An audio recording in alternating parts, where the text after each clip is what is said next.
अब मैं power supply का वोल्टेज को मैं ज़ीरो से बढ़ा लेता हूँ। अस्सलाम वालेकुम।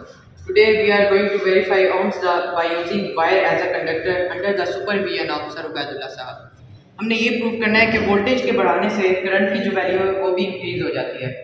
हमें इससे एक स्ट्रेट लाइन ग्राफ मिलेगा। अगर हमें एक स्ट्रेट लाइन ग्राफ नहीं मिलता तो हम ये कहेंगे कि हम ohms law को हमने वेरीफाई नहीं किया।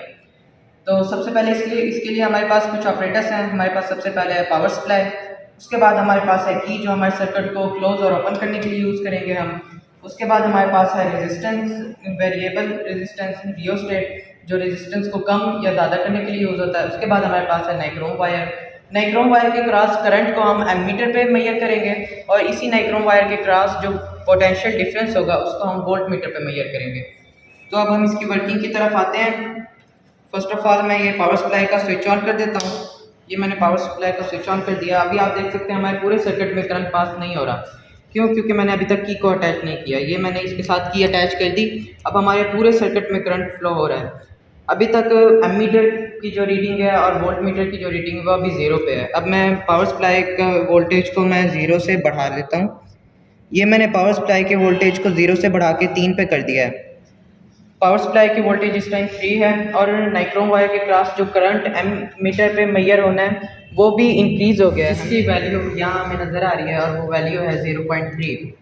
अब नाइक्रोम वायर के क्रॉस जो पोटेंशियल डिफरेंस वोल्ट मीटर पे है वो इस टाइम वो भी बढ़ गया है और वो हो गया है 2।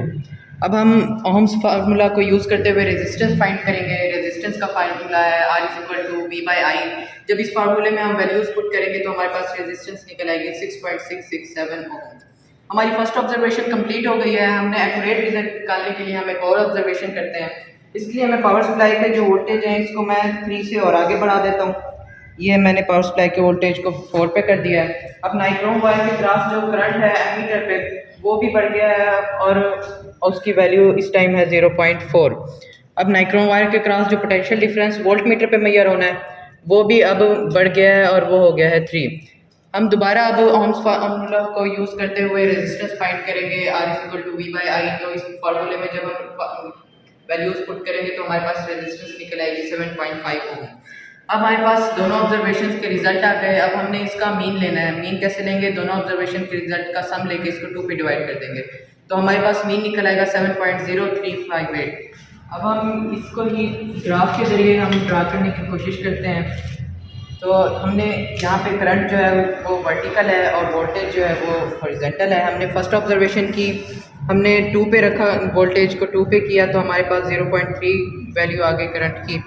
वहाँ पे मैंने इसके सामने एक डॉट लगा दिया है। हमने दूसरी ऑब्जर्वेशन की, वोल्टेज को 3 पे रखा तो यहाँ पे हमारे पास 0.4 वैल्यू आ गई है करंट की। मैंने इसके सामने भी एक डॉट लगा दिया है। अगर हम 4 पे रखेंगे तो ऑलमोस्ट उसकी भी 0.5 आएगी। मैंने इसके सामने भी एक डॉट लगा दिया है। तो अब हम इसको ये मिलाएं तो फिर ये एक स्ट्रेट लाइन ग्राफ हमारे पास मिलता है जो इस बात का प्रूफ है कि हमने ओम्स लॉ को वेरीफाई कर लिया है और voltage is directly proportional to current. Thank you. अल्लाह हाफ़िज़।